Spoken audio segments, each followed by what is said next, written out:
Sigamos estudiando el Salmo 63. La semana pasada empezamos leyendo el versículo 1. Dios mío eres tú, de madrugada te buscaré. Mi alma tiene sed de ti y mi carne te anhela, en tierra seca y árida donde no hay aguas. Y nos quedamos con la primera frase. Dios mío, eres tú. Y hablamos de que en este pasaje David, cuando utiliza el nombre de Dios, no utiliza el nombre de Jehová, que es el Dios que se relaciona con el hombre, el Dios de los pactos, el Dios que se manifiesta, el Dios que cuida su creación, ¿no? No estamos hablando de él, sino que David utiliza el término Elohim, que es el Dios soberano, el Dios creador del universo, el Dios que está por encima de todo. Dijimos también de que en la Biblia se menciona que Jesucristo es el medio de la creación de Dios. O sea, en otras palabras, el versículo de Colosenses que dice, todo fue creado por medio de Él y para Él, hablando de Jesucristo. En otras palabras, Jesucristo viene a ser Dios, viene a ser Elohim. Y también hablamos de cómo la creación se sujeta a su creador. Y hablamos de varios ejemplos, ustedes recordarán, hablamos acerca de la pesca milagrosa, cómo los peces obedecen a la voz de Dios, cómo los peces hacen la voluntad de Dios, cómo los peces sirven a los planes de Dios en esa pesca milagrosa cuando Pedro tira las redes y las redes se llenan de peces, cómo los peces obedecieron, ¿no? Igualmente cuando calma la tempestad, igualmente cuando Jesús le dice a Pedro que vaya a sacar ese pez con la moneda en la boca para pagar los impuestos. En cada una de ellas vimos una característica especial. La naturaleza se somete, se sujeta a la voluntad de Dios. Obedece las órdenes de Dios y sirve a los planes de Dios. Y esa era nuestra pregunta. Cuando David menciona a Dios como Elohim, está diciendo que Él es su creador, que nosotros no somos producto de la evolución, somos productos de un Dios creador, del amor de un Dios creador. Y la pregunta es, si yo reconozco que Dios es mi creador y me comporto como la creación de Dios, es decir, si yo reconozco a Dios como mi creador, la pregunta es si me sujeto a la voluntad de Dios, si obedezco los mandatos de Dios y si soy útil en los planes de Dios. Eso fue lo que estudiamos la semana pasada, pero volvamos a repetir el texto del versículo 1 del Salmo 63. Mantengan su Biblia abierta. En el Salmo 63 vamos a tratar de avanzar lo más que podamos. El versículo 1 nos dice, Dios mío, eres tú. De madrugada te buscaré. Mi alma tiene sed de ti y mi carne te anhela. Cuando estamos hablando del Dios creador, ¿de quién estamos hablando? No estamos hablando solamente de aquel que escucha mis oraciones. Cuando hablamos del Dios creador, estamos hablando de aquel que creó el tiempo, aquel que creó el espacio y en ese espacio puso materia. En Génesis capítulo 1, versículo 1, dice el texto, en el principio creó Dios los cielos y la tierra. Literalmente en el hebreo es, al inicio del tiempo, cuando Dios creó el tiempo, creó el espacio. Y no estamos hablando del espacio sideral, sino estamos hablando del espacio como el lugar, el área. Creó el espacio. Y dentro de ese espacio, cuando dice tierra, se refiere a materia. En otras palabras, cuando estamos hablando de Dios, no estamos hablando de Dios que escucha mi oración, me atiende, me da el pan de cada día. Estamos hablando de algo más. Estamos hablando del Dios que creó el tiempo para nosotros, creó el espacio y luego en ese espacio puso materia. puso el universo. ¿Se imaginan? Porque el tiempo solamente funciona para nosotros, no para Él. Él está fuera del tiempo. Ese es el Dios Elohim del que hablaba David. No solo estamos hablando del que creó las flores y los pajaritos, no solamente estamos hablando del que creó las plantas, las rosas, los girasoles. Estamos hablando de Dios que en 6 días creó un universo tan grande que jamás los seres humanos podremos ver. Para volar por la distancia del universo necesitaríamos miles de millones de años de vida humana. Pero no solamente eso, sino que en ese espacio, en ese universo, Dios en 6 días colocó 100.000 millones, 100.000 millones de galaxias. Y en esas 100.000 millones de galaxias, cada una cuenta con 200.000 millones de estrellas. Y alrededor de cada estrella con sus planetas. Y en medio de esa grandeza, el texto bíblico en Salmo 147, versículos 4 y 5 nos dice: Él cuenta el número de las estrellas, a todas ellas llama por sus nombres. Grande es el Señor nuestro y de mucho poder, y su entendimiento es infinito. Cuando hablamos de Dios creador, hermanos, no estamos hablando del que creó la florcita. Estamos hablando del Dios con poder para crear un universo tan grande donde quepan 100.000 millones de galaxias y cada una con 200.000 millones de estrellas. Y Dios conoce cada estrella por su nombre.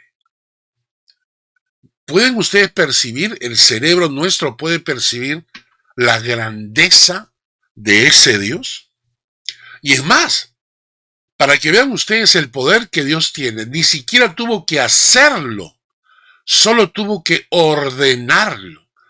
Dios ordena por medio de su palabra y el universo se crea, porque la naturaleza se sujeta a su creador, porque la naturaleza obedece la palabra de su creador y porque la naturaleza sirve a los planes de su creador.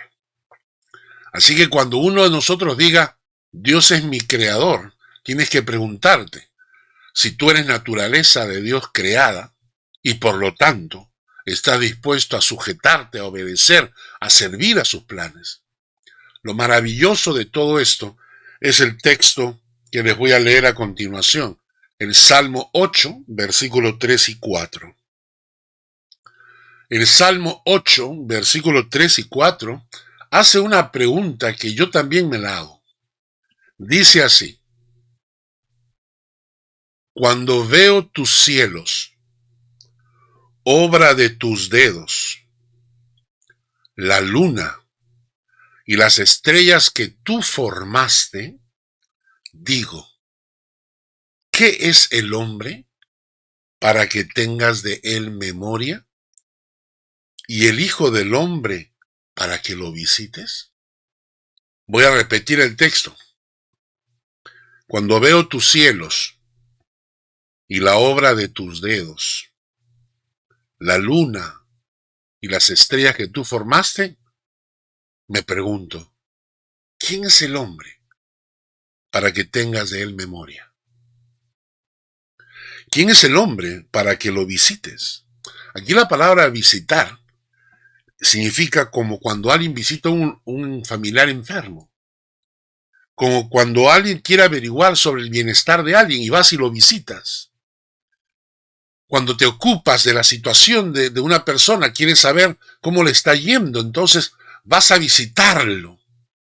Y el texto dice, ese Dios creador del universo, ese Dios inmenso, ese Dios se preocupa de tu vida y de la mía. ¿Qué es el hombre para que lo visites? ¿Por qué nos ama Dios tanto? Que siendo tan grande y tan inmenso, dedica tiempo a nosotros.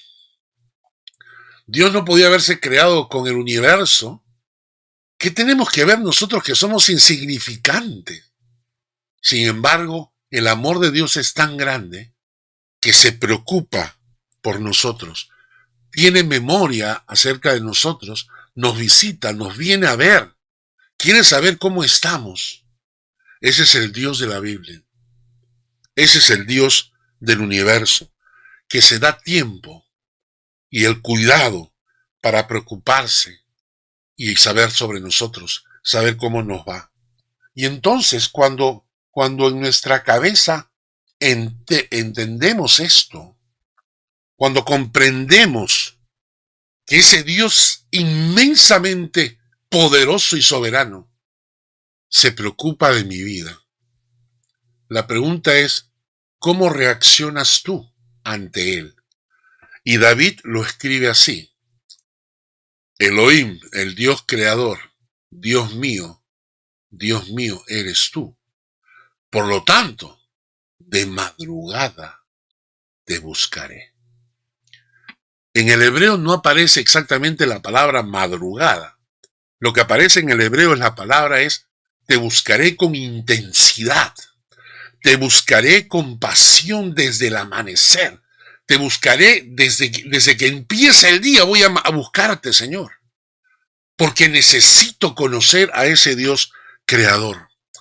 En Isaías capítulo 26, versículo 9, dice así: con mi alma te he deseado en la noche, y en tanto que me dure el espíritu dentro de mí, madrugaré a buscarte. ¡Qué precioso!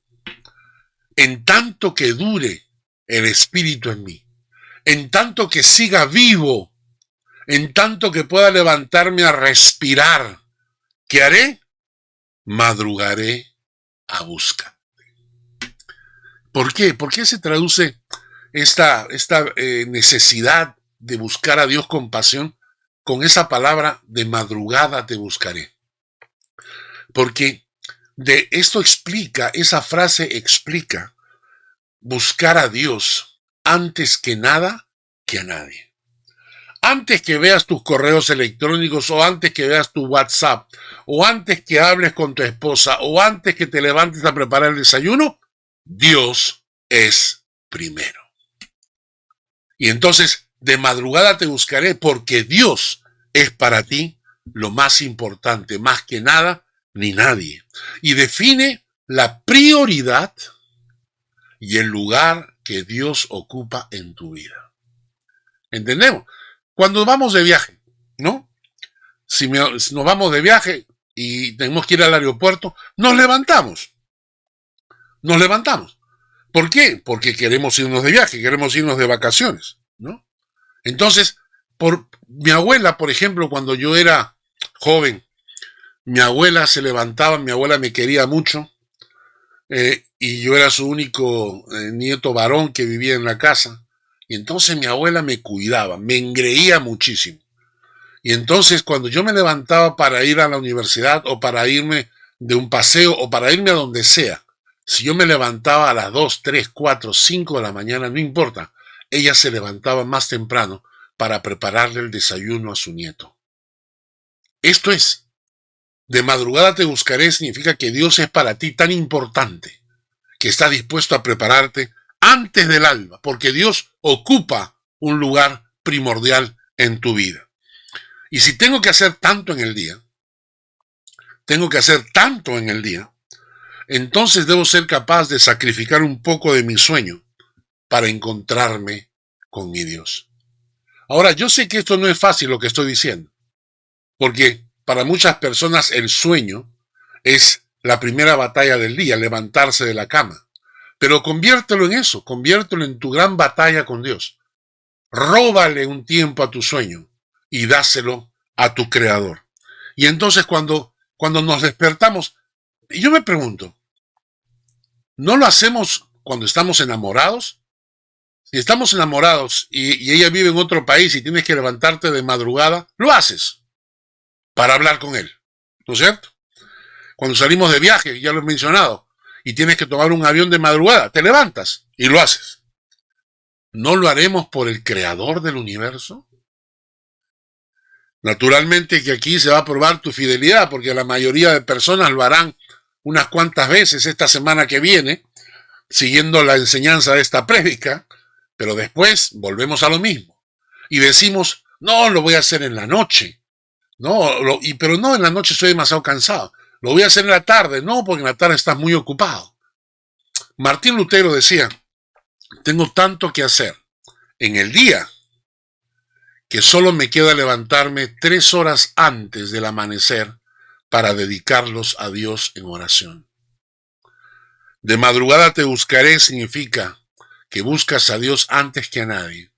De madrugada te buscaré significa que Dios ocupa un lugar de prioridad en tu vida. De madrugada te buscaré significa que eres capaz de sacrificar un poco de tu sueño con tal de encontrarte con tu Dios. Pero hay dos cosas que a mí me llaman la atención. Levantarte de madrugada para orar al Señor es afilar la hoz antes de salir al campo. ¿Qué quiero decir con esto? Todo hombre que trabaja en el campo lleva una hoz para cortar el pasto, las ramas, etc. Y si esa hoz no está bien afilada, el tiempo que va a dedicar él cuando esté en el campo es el doble. Por eso, antes de salir al campo, estos granjeros, estas personas que trabajan la tierra, se dedican a afilar la hoz. Afilan la hoz, afilan su hacha, afilan su machete, para que cuando salgan con su herramienta bien afilada y corten rápido, y entonces se ahorran tiempo. Levantarme de madrugada para buscar al Señor es afilar la hoz de mi corazón para enfrentar el mundo. Y otra cosa más, levantarme de madrugada para buscar al Señor es vestirme de la armadura de Dios antes de salir al campo de batalla. Yo no puedo, como un soldado del Señor, salir al campo de batalla y tratar de vestirme en el campo de batalla cuando el enemigo me está atacando. Yo me visto antes de salir al campo de batalla. Por eso, cuando leemos el pasaje de Efesios, capítulo 6, versículo 10 al 18, Efesios, capítulo 6, versículo 10 al 18, búsquenlo por favor, marcando siempre el Salmo 63. Marquen el Salmo 63 y ahora vamos a buscar en Efesios capítulo 6. ¿Por qué quiero que lo busquen? Porque vamos a leer todo el pasaje y quiero que tomen nota detalladamente de lo que dice el texto. Efesios capítulo 6, versículos 10 al 18. ¿De acuerdo? Voy a tomar un tiempito para que lo encuentren. Efesios capítulo 6, versículos 10 al 18 dice, empecemos con el versículo 10. Por lo demás, hermanos míos, fortaleceos en el Señor y en el poder de su fuerza. Vestíos de toda la armadura de Dios, para que podáis estar firmes contra las acechanzas del diablo. ¿Qué? 1. Fortaleceos en el Señor y en el poder de su fuerza. Y 2. Vestíos de toda la armadura de Dios. Fortaleceos en el Señor y en el poder de su fuerza. Y vestíos de toda la armadura de Dios. ¿Para qué? Para que podáis estar firmes contra las acechanzas del diablo. Todos sabemos que los hijos de Dios estamos bajo constante ataque permanente del diablo que anda alrededor como león rugiente buscando a quien se lo va a devorar. Lo dice en la palabra en la carta de Pedro. que el diablo anda como león rugiente, no es como un gatito manso, es como un león rugiente que anda alrededor buscando a quien se puede comer. Y entre ellos estamos tú y están los que nos están escuchando, y, es decir, todos los creyentes estamos ahí. Entonces, si yo sé que el diablo anda como león rugiente tratando de comerme, tratando de devorarme, entonces la palabra nos dice, punto 1, tienes que fortalecerte en el Señor y en el poder de su fuerza. Y 2, vestirte de toda la armadura de Dios. ¿Para qué? Para que podamos resistir y estar firmes contra las acechanzas del diablo. El versículo 12 nos dice el por qué debemos hacerlo. El versículo 12 nos dice, porque no tenemos lucha contra sangre y carne, sino contra principados, contra potestades, contra los gobernadores de las tinieblas de este siglo, contra huestes espirituales de maldad en las regiones celestes. No estás luchando contra tu jefe, contra tu compañero de trabajo, contra tu cónyuge, contra tu vecino, no. Estamos luchando contra huestes espirituales de maldad en las regiones celestes que utilizan a estas personas para atacarnos. Entonces, la palabra es clara. Por lo tanto, dice el versículo 13, por lo tanto, tomad toda la armadura de Dios. ¿Para qué? Para que podáis resistir en el día malo y habiendo acabado todo, estar firmes. Hermanos, yo he conocido cientos de creyentes que han caído y han abandonado la fe. Y luego viene una enfermedad grave, un problema familiar, y están llamando, orad, por favor, oren por mí, oren por mí, oren por mi hermano, por mi tío, por mi pariente. Se alejaron toda su vida del Señor. Y cuando vienen los tiempos malos, clamando a Dios, clamando a Dios. ¿Y por qué? Dice acá, para que podáis resistir en el día malo, y habiendo acabado todo estar firmes. Y luego el versículo 14 dice, estad pues firmes. Y aquí viene la armadura que tienes que ponerte encima. Ceñidos vuestros lomos con la verdad, vestidos con la coraza de justicia, calzados los pies con el apresto del evangelio de la paz. Sobre todo tomad el escudo de la fe, con que podáis apagar todos los dardos de fuego del maligno. Todos esos malos pensamientos que vienen a tu cabeza son los dardos de fuego del maligno. Entonces hay que tomar el escudo de la fe para protegerse de esos malos pensamientos que el diablo te quiere meter en la cabeza. Versículo 17. Tomad el yelmo de la salvación y la espada del Espíritu, que es la palabra de Dios. ¿Entienden todo lo que hay? Hay que vestirse con la armadura de Dios, con la verdad, la justicia, el evangelio de la paz, el escudo de la fe, la salvación y la espada del Espíritu, que es la palabra de Dios. ¿Cómo? ¿Cómo hacemos esto? Versículo 18. Orando en todo tiempo, con toda oración y súplica en el Espíritu. Orando en todo tiempo, con toda oración y súplica en el Espíritu. De madrugada te buscaré, porque me quiero vestir de la armadura de Dios antes de salir al campo de batalla.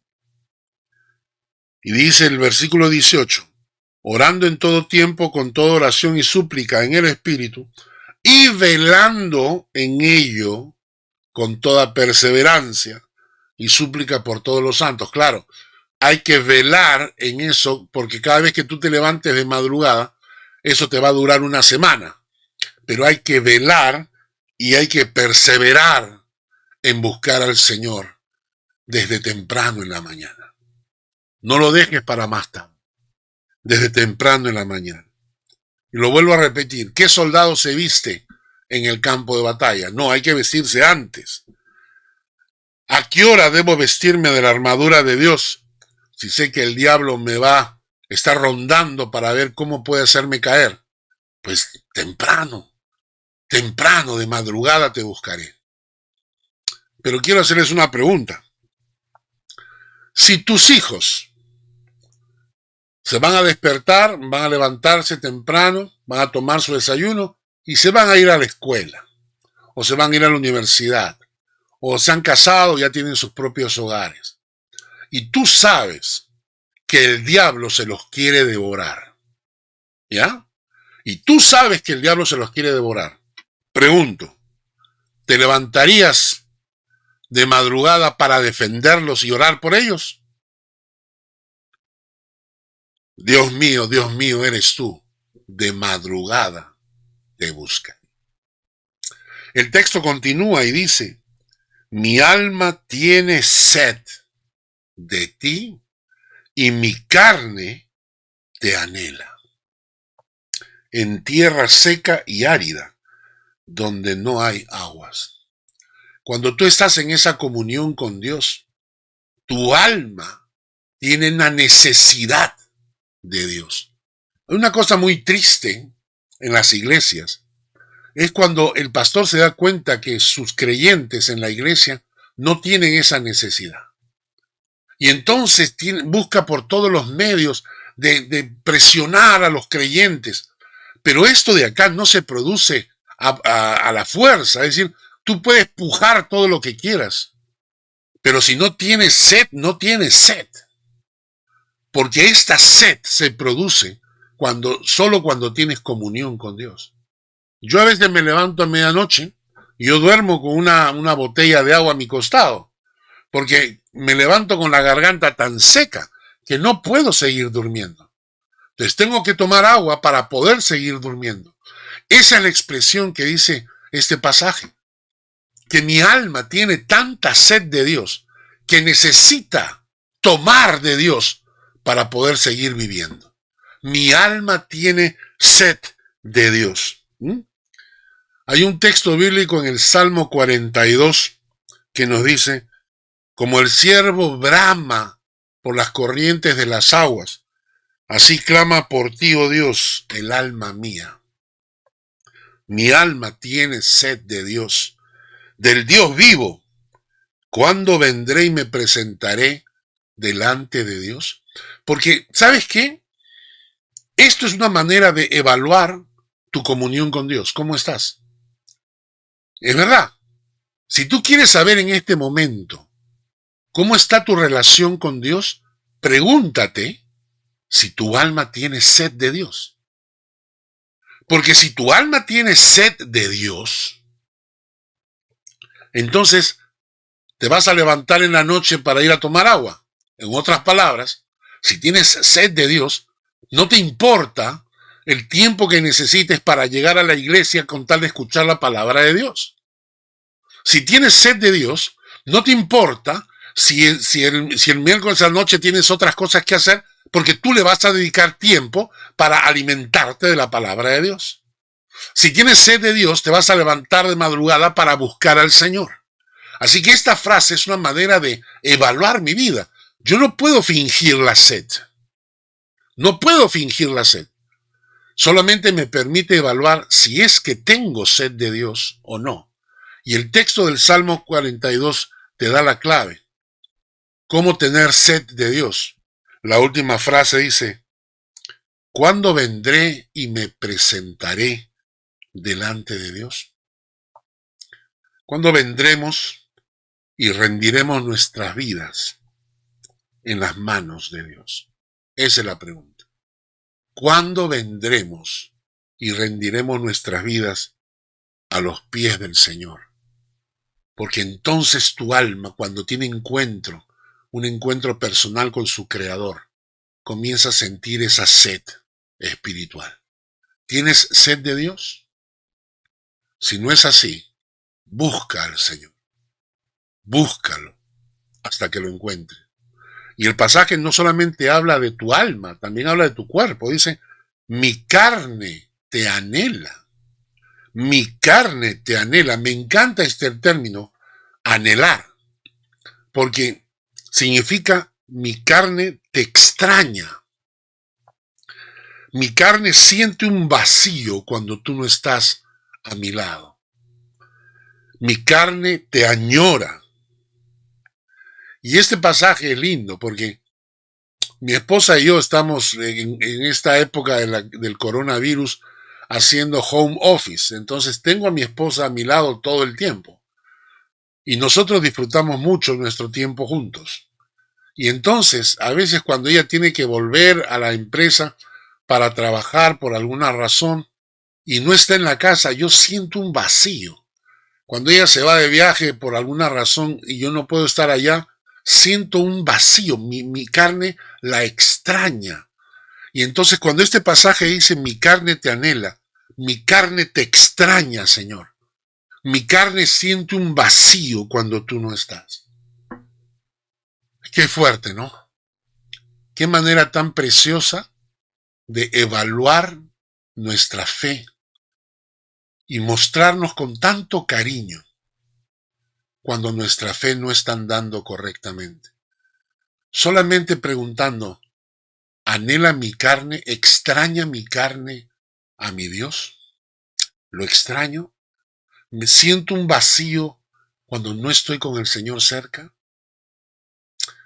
¿Y cómo es esta necesidad tan grande que David pone en tierra seca y árida donde no hay aguas? Es decir, como la tierra seca y árida, esa necesidad de agua que tiene es lo mismo que necesita mi alma y mi carne en relación con el Señor. ¿Ven ustedes esa necesidad en el corazón de los cristianos hoy en día? La verdad es que yo lo veo en algunos. Yo veo en algunos esa sed de Dios. Yo veo en algunos ese anhelo, ese extrañar de Dios, ese deseo de estar con el Señor. En otros no. En otros veo que su relación con Dios es eventual, esporádica y secundaria. Voy a repetir esas tres palabras. En muchos cristianos veo yo que su relación con Dios es eventual, esporádica y secundaria, porque cualquier otra cosa tiene más prioridad en sus vidas. Voy a repetir el Salmo 42. Como el ciervo brama por las corrientes de las aguas, así clama por ti, oh Dios, el alma mía. Mi alma tiene sed de Dios, del Dios vivo. ¿Cuándo vendré y me presentaré delante de Dios? Ahora sí vamos a avanzar en el Salmo 63. Volvamos al Salmo 63 y vamos a leer el versículo 2. Salmo 63, versículo 2. Todo esto que ha dicho David lo dice con un objetivo: para ver tu poder y tu gloria, así como te he mirado en el santuario. Salmo 63, versículo 2. ¿Por qué? Porque David dice, de madrugada te buscaré. Mi alma tiene sed de ti, mi carne te anhela. ¿Por qué? Porque él quiere ver el poder y la gloria de Dios en su vida. Hay un texto que a mí me encanta que está en Efesios, en el capítulo 1, versículos 15 al 19. Que a veces los creyentes no nos percatamos de lo que la palabra de Dios tiene escrita para nosotros. Efesios 1, capítulo 15 al 19. Capítulo 1, versículo 15 al 19, dice: por esta causa también yo, habiendo oído de vuestra fe en el Señor Jesús y de vuestro amor para con todos los santos, no ceso de dar gracias por vosotros, haciendo memoria de vosotros en mis oraciones. Pablo está intercediendo por los efesios, ¿ya? Pablo está orando por los efesios y dice, habiendo oído de vuestra fe y de vuestro amor, no ceso de dar gracias por vosotros, haciendo memoria de vosotros en mis oraciones. Pablo está intercediendo por los efesios. ¿Para qué? Versículo 17. Para que el Dios de nuestro Señor Jesucristo, el Padre de gloria, os dé espíritu de sabiduría y revelación en el conocimiento de Él, alumbrando los ojos de vuestro entendimiento. Pablo está orando para que Dios les dé sabiduría, revelación y les alumbre los ojos del entendimiento. ¿Para qué? Versículo 18 y 19. Para que sepáis cuál es la esperanza a que Él os ha llamado. ¿Cuáles son las riquezas de la gloria de su herencia en los santos? ¿Y cuál la supereminente grandeza de su poder para con nosotros los que creemos, según el poder de su fuerza? Tres cosas. Pablo está orando para que Dios les abra el entendimiento, les abra los ojos, les dé revelación, les dé sabiduría para que ellos puedan entender tres cosas.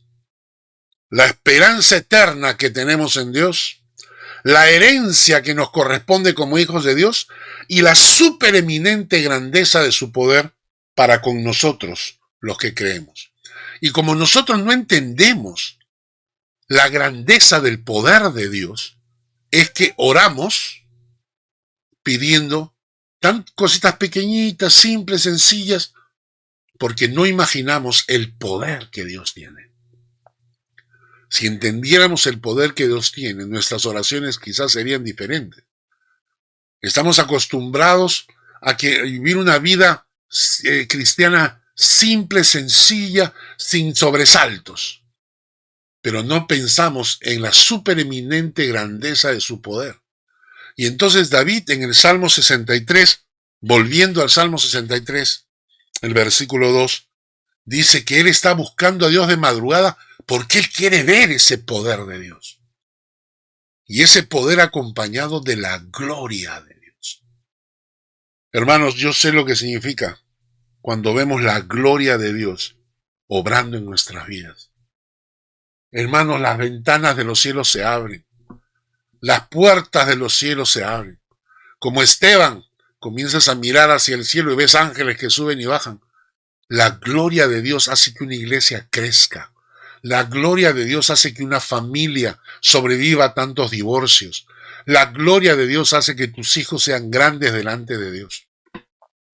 Por eso David está orando y dice, yo quiero levantarme de madrugada, Señor, tengo sed de ti, mi carne te anhela, para poder ver tu poder y tu gloria en mi familia, en mi vida.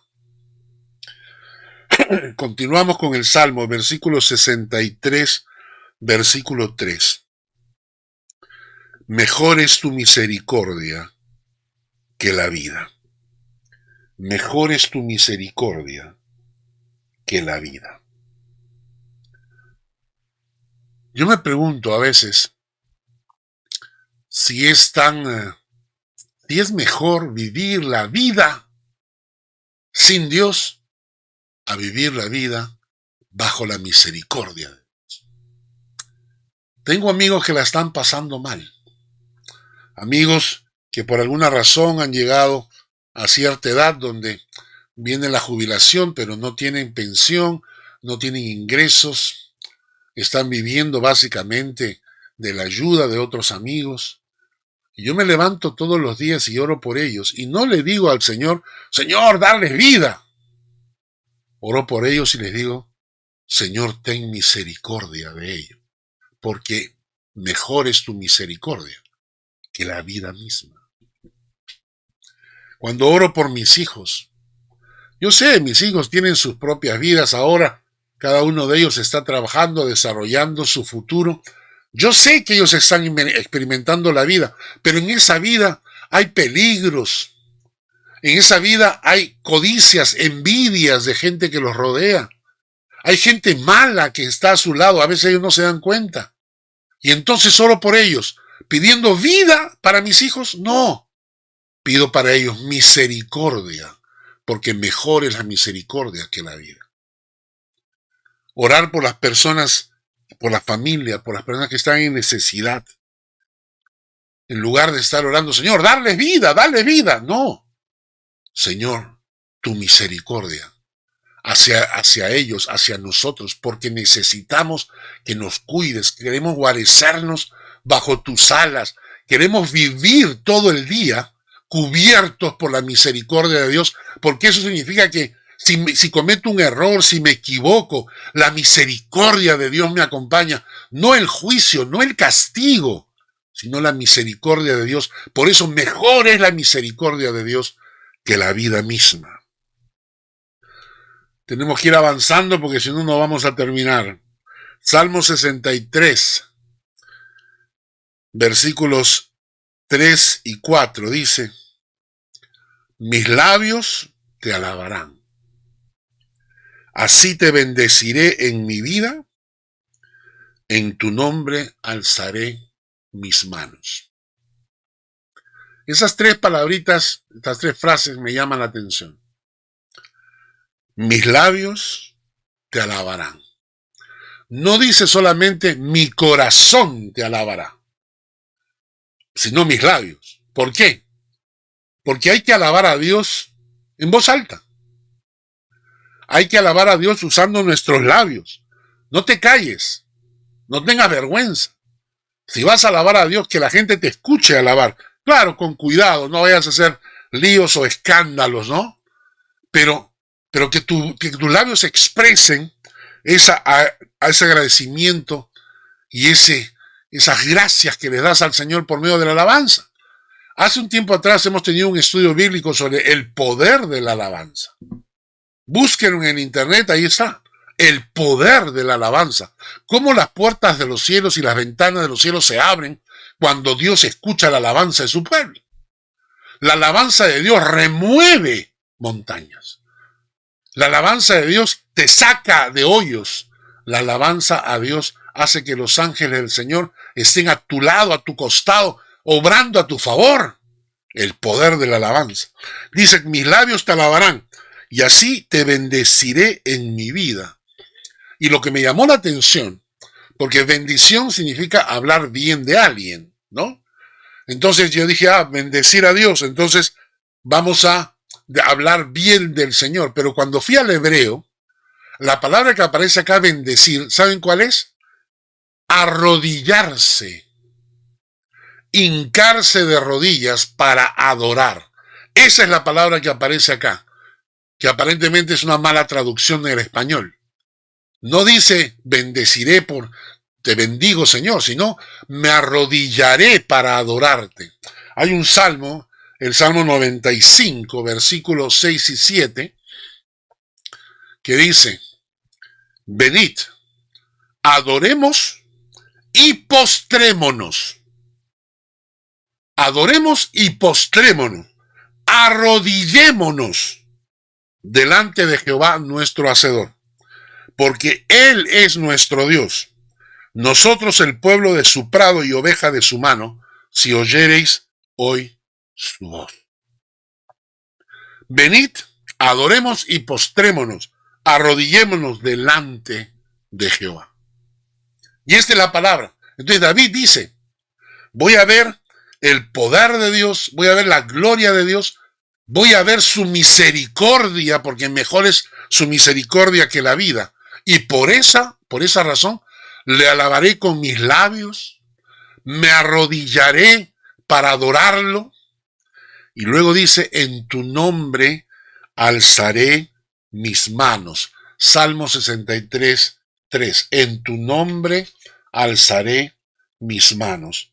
Y esta expresión, alzaré mis manos, es como un niño que levanta sus manos para agarrarse de su papá. Es un niño que levanta sus manos porque pide que el papá lo cargue.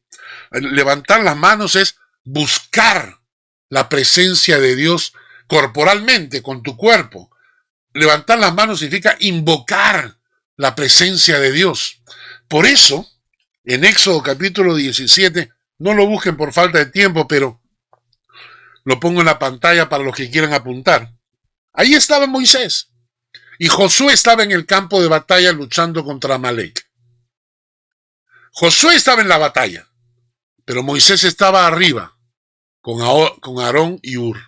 Y dice que Moisés, mirando la batalla, levantaba sus manos, y cuando levantaba sus manos, ¿qué pasaba con Josué? Tenía victoria sobre Amalek. Pero cuando Moisés se cansaba, bajaba los brazos. Y cuando bajaba los brazos, ganaba Amalek en el campo de batalla. Así que Aarón y Hur tuvieron que ponerle una piedra para que Moisés se sentara, y luego ellos agarrarle los brazos para que no bajara sus brazos, porque alzando sus brazos invocaba el nombre de Dios y la victoria venía sobre su pueblo. Levanta brazos buscando al Señor en favor de tu familia, de tus hijos, de tus amigos. Levanta las manos invocando el nombre de Dios. La palabra de Dios dice que debemos orar levantando manos santas. Repetimos entonces el salmo. David está diciendo: Señor, de madrugada te buscaré. Mi alma tiene sed de ti, mi carne te anhela. ¿Porque qué? Porque quiero ver tu poder, tu gloria y tu misericordia. Y por esa razón te alabaré con mis labios. Me arrodillaré y voy a buscarte adorándote, pero de rodillas. Levantaré mis manos invocando tu nombre. Hermanos, el tiempo ha corrido. No voy a poder terminar. Solamente quiero leer un pasaje, Salmo 63, versículo 8. Me voy a saltar todo lo demás para que cada uno de ustedes lo investigue, pero el Salmo 63, versículo 8, me encanta para terminar este pasaje. Está mi alma apegada a ti. Está mi alma apegada a ti. ¿Saben dónde aparece eso? En Génesis 2:24. En Génesis 2:24 aparece esta palabra.